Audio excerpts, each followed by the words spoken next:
What is up, everybody? Welcome back to another episode of the Social Media Mindset Podcast. And I don't say this enough, but if you listen to this, if you watch it somewhere and you haven't left a review, what is wrong with you? Like, go hook your bro up, leave me a review so the internet knows that we're doing some cool stuff over here. And even if you don't, you can still listen and I'll like you a little bit less, but we'll get through it together. And without anything else taking away from the reason we're here today, I am pumped because I am always searching the interwebs for realtors that I feel like are doing a great job on social media. And I found one. So I hope you guys are ready because I found this realtor named RICHMOND. And she is on here today. She's ready to tell her story.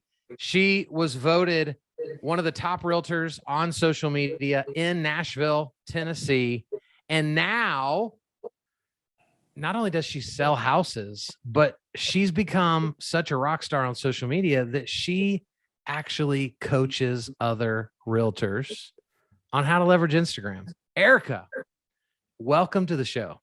Thank you for having me. Are you excited? Are you nervous? Like, how are you feeling right now? Excited and nervous. All the things. I love it. And I love your accent so much. And so, because when I travel and speak, people are like, oh, you're definitely from the South. And Yes. You might appear to be even more South than me. But I am. So I love it. Two Southern people talking on a podcast together. And so I want to start right here, Erica, because you said before I hit record that, like, you're nervous right now. Yeah. But yet you're here, right? You're present, you're in the game. And so let's kind of pull the covers back of how do we teach realtors that feel the way you feel now just about social media in general? Like, what does it take for them to realize that, like, the fear doesn't go away? You don't get to just wait until it's gone. Right. It's more about overcoming it. Like, how have you done that in kind of your journey of social media? It's really just like, I know that I get in my own head, but when I'm like watching other people, I'm not critiquing them and judging them like I do myself. And it was like, I'm going to be forever stuck in the same position if I just don't keep saying yes and putting myself out there and doing this. So I feel like we really are just so hard on ourselves when we are all just quickly, we're all so busy when we're going through social media anyways. So it's like just really realizing that we are holding ourselves back. So yeah, you're totally right. Embracing that, like, I care about myself way more than anyone else does. Yeah. Definitely. And so you told me, because this year you'll celebrate 5 years in the industry. Right. And so I asked you, I was like, so were you good at social media, like, before you started? And you just started laughing. Right. And so, right. So take us back to the beginning. Like, you decide to get into real estate. At what point were you like, oh, I might need to figure this social media thing out? So pretty early on. So I got licensed November of 2017 and honestly had no idea about real estate. Was just like surrounded by some other people that I'd seen do really well. So I was like, I want to try this. So they're asking me, like, how many cold calls have you done? How many doors are you going to knock? How many open houses? And I was so overwhelmed and I just felt paralyzed. And I'm like, honestly, my personality type is not to go out there and but I was like, I know that I can help people in the relationship side of things. Mm-hmm. And so let's see, I think it was January 1st, 2018. So I'd only been licensed for a couple months. And I was like, you know what? I'm going to start like a business Instagram page. In the post, I mean, really the whole first probably 2 years are very cringy to go back and even look at. But I was like, you know what? I'm making a step. Let's just try this.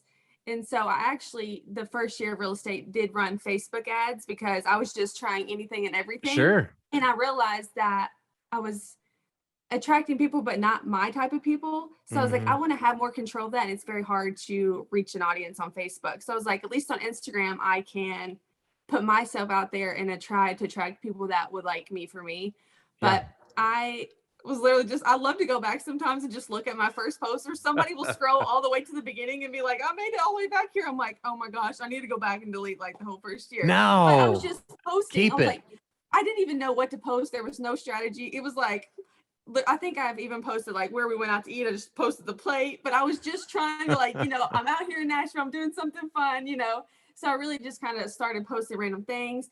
And then I noticed like, I feel like Instagram wasn't yet what it is today. Sure. Still back in like 2018. So it was kind of like, what am I doing? Everybody's like, oh, are you trying to be an influencer? What are you trying to do? And everybody hates that word. And I'm like, no, I'm just trying to attract clients, So over time, I've gotten more confident and like found the strategies of how to like actually put myself out there in a way that makes sense. But I really just was showing up, So that, we overthink what advice we should give to people.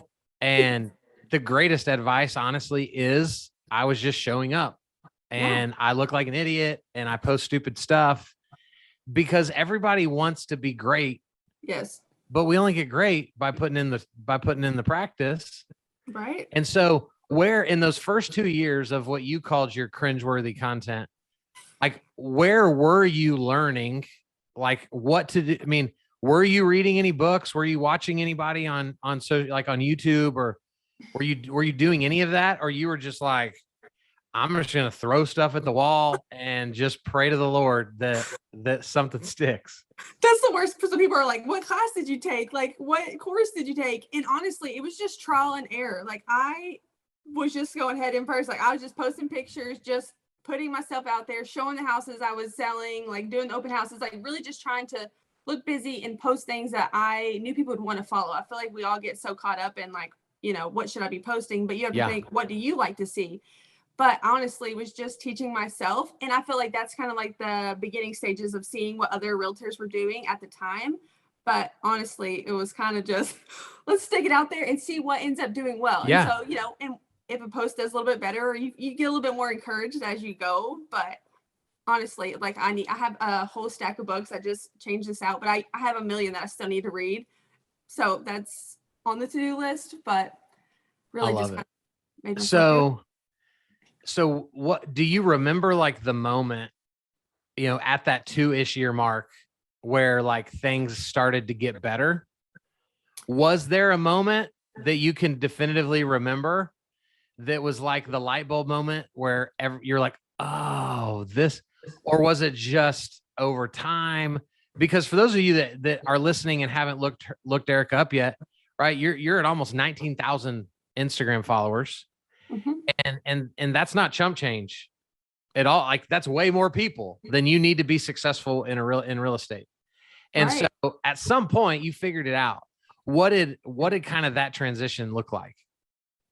I was trying to think the exact person, which I should definitely know this, but the very first lead that I got from Instagram, but I think it kind of gradually happened because I had a couple people message. I think I posted about like a lease to own program, or I don't know if it was Ribbon Homes or something, to try to say, everybody's out here trying to sell you something, but there's programs out there. And I remember somebody messaging me and I'm like, okay, look, people are seeing this that I don't know where they're from or who all is watching. Yeah. Forever. And so it kind of just gave me that motivation to be like, okay, people are seeing this and I'm providing value that people are finding helpful. And it just kind of like ignited a fire to keep showing up and keep doing it. And I just remember the one specific client that I was like, okay, I'm just going to keep doing this. Like, look how cool I got a lead from Instagram, It's amazing. And the ball just kept going from there. And so you got that lead while you were still thick in the cringeworthy content. Oh yeah. Which I think is valuable. I think that's just so valuable for the listeners. Yes. That, your story isn't, well, once I stopped sucking at it, then it worked. Right. We can attract the right kind of people, even while we're putting out bad content, but authentic content. Right. And to that client, they did not think that it was bad content because I really don't think that they would have even reached out. So that's just me being like, oh, I could have done better. And like I said, just being hard on myself to be like, oh yeah, those first posts were not what I would want to post today, but it got me to where I am. And I just kind of had to build up. I feel like it's easy to get on Instagram and see all these successes and what looks like, professional photography, every single image, but people don't see like the consistency and the hard work that's been put in for, years or months to get them to all these Instagram successes, stuff like that. Right. Yeah. So I'm intrigued by you in the terms of, a lot of realtors just crush real estate by being good at social media. You have chosen, which some do this as well, to you still do real estate, but you also decided that you wanted to help other realtors be better on Instagram. And so like, why for you, why did you choose to kind of come over into the coaching atmosphere instead of just staying with, buyers and sellers? That's a good question. It really just kind of like naturally happened because people would always message me and ask me questions. And I'm all about helping people in any, regard, whether it is to sell a house. Yeah. But I just like don't think that people truly understand the power of social media and like how much like me being able to do what I did on Instagram could change like your business, and which ultimately just, changes everything. So I just kind of feel like I was pulled in a little bit of a different direction and be like, okay, if I want you to also be able to attract your style of clients. Cause I feel like running a business is a lot easier if you're working with people that understand you and choose you for you rather than just like random online leads. And so it just kept trickling into more people asking questions, and then brokerages be like, hey, come teach a class. And then I get up there and I'm like, how am I teaching this class? Like, you know, it's just what it comes down to. But naturally just kind of happened over time. So you said like you hate that people don't understand like how really easy this is to change their life, to change their business. What are a few of those tips, right? Because we have a lot of listeners that are really good at social media. We have a ton of listeners that as many episodes of as they've listened to, they're still scared to death to do anything. So when you're teaching kind of the beginning of one of your classes, what are a few of the tips that you give to kind of help, handhold them into taking action?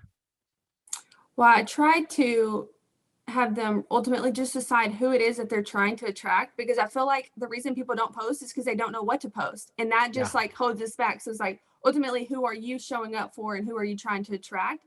And what is that style of content that they want to see? And we don't have to overthink it. It doesn't have to be some really in-depth video, but I try to break it up into like 3 different categories, like what real estate style post do they want to see? And then locally, where are you or where are you trying to attract them to? And then show a little bit about you. And I feel like if you sit down and you break down those 3 categories, you could have post for, a month's worth of post in 10 minutes of just like breaking it down. And you just have to figure out what it is that you're trying to post. And that would just help get started. Yeah. And you just got to, I heard somebody say this the other day. It said, create before you consume, because the longer you're sitting on Instagram scrolling, you just feel like, oh, my post isn't going to be as good. Like you get on Instagram, post your post first. So that you're just doing something, I'm like, that's my lead generation for the day. So I'm like, this is me lead generating and putting myself out there. That's so good. Create before you consume. Yep.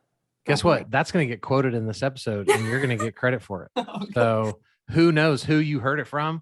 I know. Forget that person.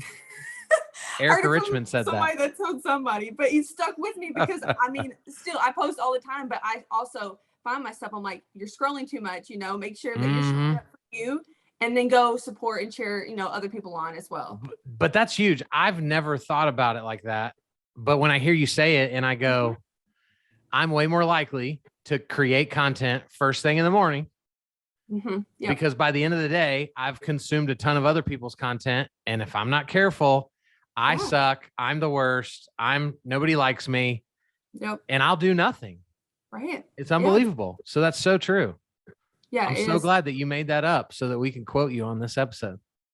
That's such a good line for me. So tell me this, Erica, like walk us through like a day in the life of not your whole day, right? But we don't need to know what breakfast looks like and, when you take your dogs out, but like when it comes to Instagram, honestly, like how much energy do you give to Instagram on a daily basis? Are you posting every day? Do you do stories every day, but post every 2 days? Like kind of talk us through some of that. I'm going to be honest, because you can see it on Instagram that I do not post every day. And I feel like there's so many people out there that are like, you have to show up every single day, but that will burn you out so quickly. And I just try to it kind of ebbs and flows. Some weeks I can do more than others, but I feel like if you're not like feeling it and you're not showing up authentically, then honestly, it doesn't really, convey that well. But, so on average, you post how many times a week? In the feed, I try to do 3 to 4 times. I feel like Okay. it's just I feel overwhelming to people if I'm constantly posting every single day, or I feel like it doesn't get seen before the next piece of content. Stories, Sure. I do need to show up a little bit more. And like I just want to tell the people that I go and teach these classes to, like I am still trying to improve just as much as the next Of person. course. Because I feel like I hear so many people saying if you're not in stories every single day, you're never gonna get clients. And like I still do not show up face to face on stories rarely, like as much as I need to. And I'm like, that did not slow me from getting business. Like if you're not comfortable, I like preach stepping out of your comfort zone, but ultimately just showing up in any form that you can get your stuff out there is still, better than not showing up at all. Well, I recorded an episode yesterday with a guy that's a multi-millionaire. And I was asking him these types of questions, and what he said that his like biggest aha moment in life was when he realized that no one knows what they're talking about. I believe it. 100%. Right? No one knows. And so I love that when I'm speaking about social media in front of people, I tell all of them, guys, if I say something not to do, but that's working for you, right? Who gives a crap what I think? Right. Keep doing it. Right. Yeah. And so we're all just practitioners of this, trying to figure out how to make it best suit what we're trying to accomplish. And so I think personally, you need to be more confident in the way you're telling the story. I agree. Not a right or wrong way.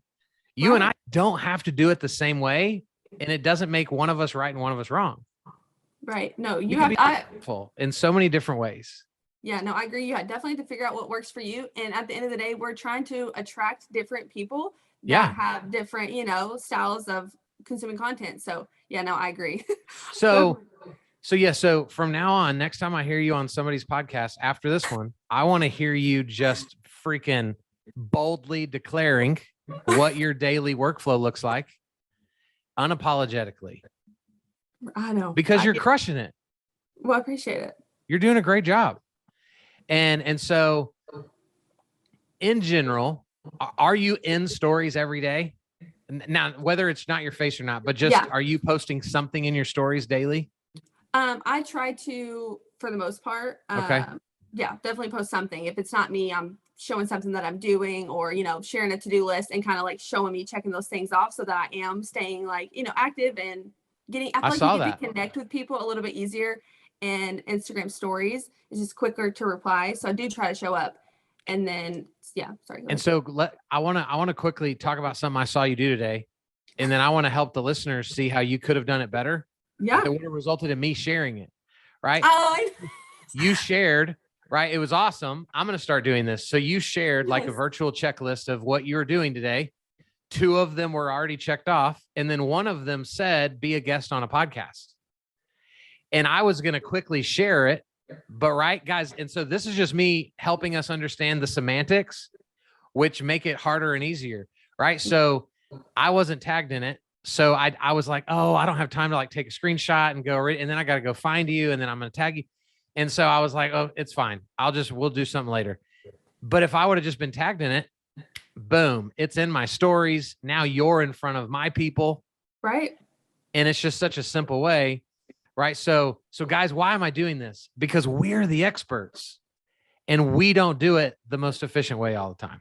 Right. No, I suck every day at something. Right. Everything could have been better.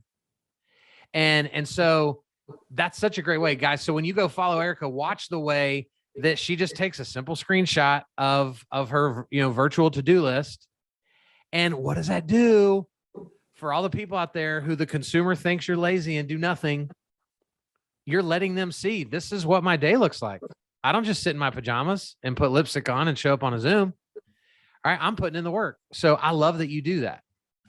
Thank you. Yeah. And I feel like it gives you something to post when people are like, I don't know what to post. You share what you're going to do. Absolutely. And then show you doing it. And it's just like, it builds that trust factor and people get to see a little bit inside of what it's like. And, without really thinking about it, you are giving yourself, because I think yours had like 6 different things on it. Technically, that's 6 different content opportunities that you didn't really have to think about, that now you can see it on paper and it's like, oh my gosh, right? There's so many opportunities to snap a picture, tell a story based on any of that stuff. Right. I noticed like you do a lot of reels, and obviously that's kind of like the sexy pick of Instagram right now. And so talk us through kind of just the way you coach through reels. How often are you telling other realtors they should be doing reels? Is there a balance between like real estate related content, personal related content?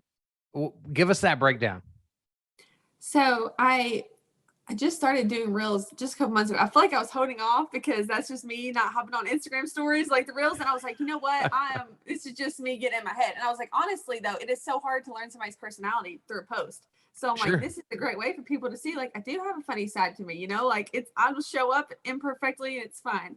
So I feel like I've been posting more like 3 reels a week, just trying to put it out there. Yeah. Sometimes I do on my personal or like on the actual tab, and then some just on the reels tab. So I'm trying to still figure all that out. But honestly, just seeing like getting inspiration, or like even on the reels tab itself, I don't see a lot of realtors, but I'm like, how can I relate this to real estate, or how can I put my own spin to it?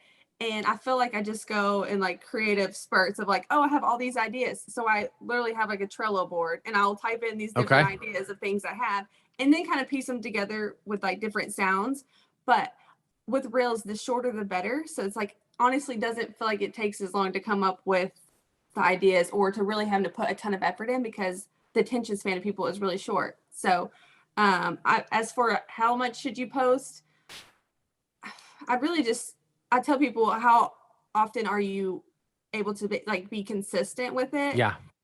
So I would like to see like 2 or 3. And I tell them like, there's ways to do reels that don't have to have you in it. Like do a house tour or show off a place around town that people would love to see if they're coming to visit or considering a move. So there's ways to do it and be more consistent without feeling like you're constantly having to film yourself.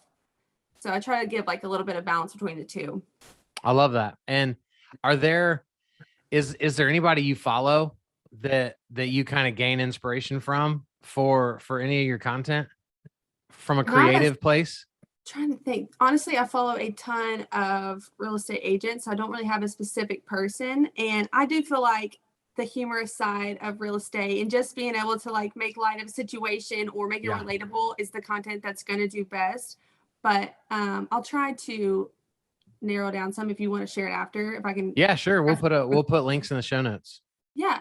But really and then I feel like mixing in a little bit of your personality, you know, getting to show just you without it having to be in a real estate. Cause I feel like people are like, oh, reels feel so unprofessional and stuff like that. So, but I'm like, people want to be entertained. They want to, you know, they come to social media to kind of like look at a difference. And you know, I obviously like I was researching you before I asked you to do this. And then after I asked you, I wanted to be able to talk specifically about things. Yeah. And, you know, and so I noticed on your Instagram feed, there's pictures of you and your husband traveling. There's pictures of you doing all sorts of different things. There's pictures of you and your dogs.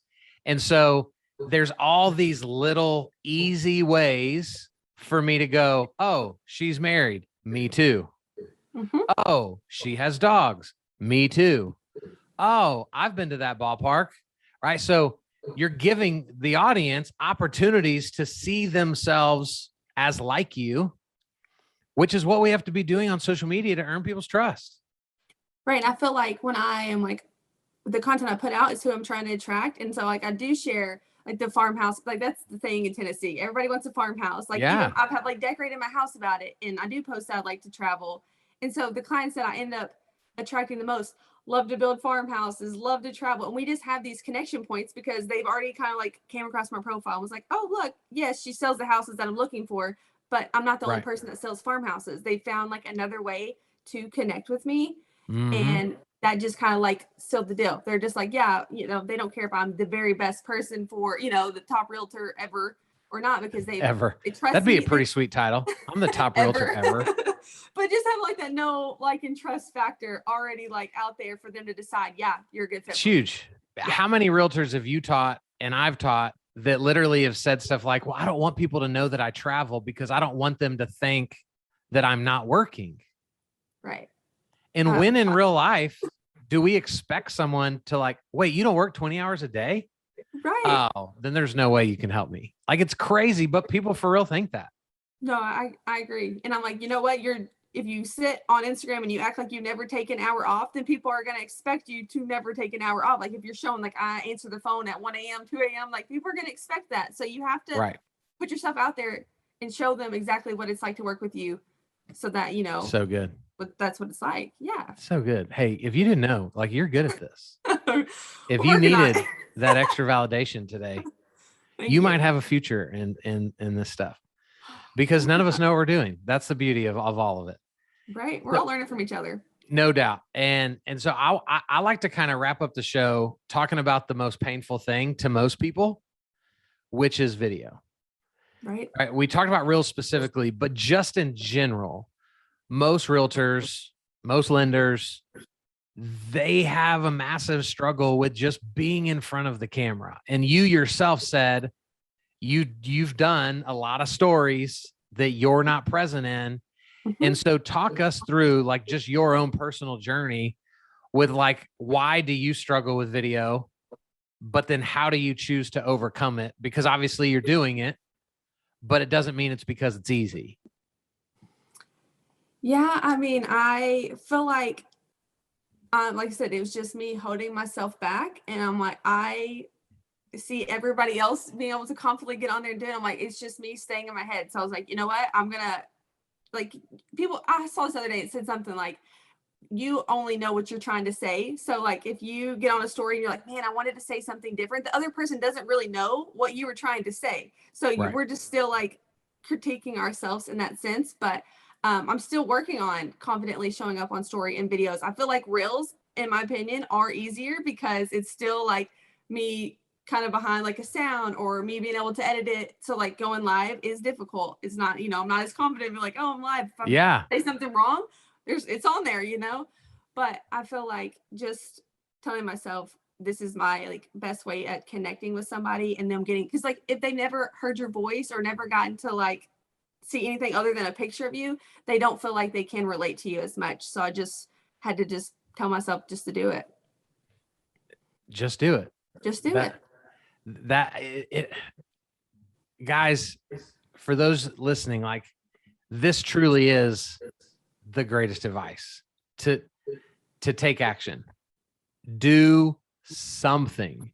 So with the do something mindset, to kind of wrap up this episode, Erica, like, if you can give one piece of advice to the people listening in regards to Instagram, what is the one thing that you would encourage them to take action on moving forward from this episode? I would just challenge them. I would say do something that steps yourself out of your comfort zone. So if you're not already showing up on video, or if you're not even posting pictures of yourself, like I challenge you to just post it and see how much you'll gain from that. Just putting yourself out there and doing one thing. Just start with one thing that you weren't comfortable doing and kind of building from there, because you'll see that it wasn't as scary as you really thought it was going to be once you do it. And look at this. You just said just post it. I have stickers. I need a sticker literally for myself sometimes. Just post it. Say just post it. Yeah, because it's like we get in our heads, and then once we do it, and then it's like you're like, oh, nobody saw it, nobody did this, but you'll run into them at the store, you'll run into them out, and they'll be like, oh, I saw that reel you posted, or oh, I saw that picture, and I'm like, oh, I didn't think anybody even saw what I did, or right. People are watching, and people are, we are holding ourselves back. So really, you're not gonna get the business if you're not posting. So you just do it. It's so good. This has been so great. You crushed this. Thank you. So tell us, because we'll put all this in the show notes. You do some coaching, you do speaking. Like, how can people find you? What offerings do you have? Tell the people what they want to know. All of my social media is Erica Richmond Realtor. So it's all of that branded across. Okay. I just kind of started like a mentor Facebook group where it's kind of like we can help each other out, but I give like strategies and tips on how to improve or break down how to do a reel. There's people that don't know how to do reels. So I'm kind of doing a little bit more of a hands-on and a mentorship. And then I also offer like one-on-ones and brokerage trainings. I love it. And so that Facebook group, is it a paid group or is it a free group for realtors to join? It is a paid group right now. Okay, cool. Just trying to piece it all together. Gotta make that money. I mean, come on. Make that money. Well, we will have all that in the show notes for everybody. This has been great. I love it. Thank you so much for being on the show. Yeah, I'm excited that we got to connect. Me too. Following along and seeing what all you do. The first of many things that we may do together over the years. Who knows? You never know. The power of social media. That's right. Guys, thank you for listening to another episode of the Social Media Mindset Podcast. We'll be back real soon with another cool person with an even cooler story. See ya.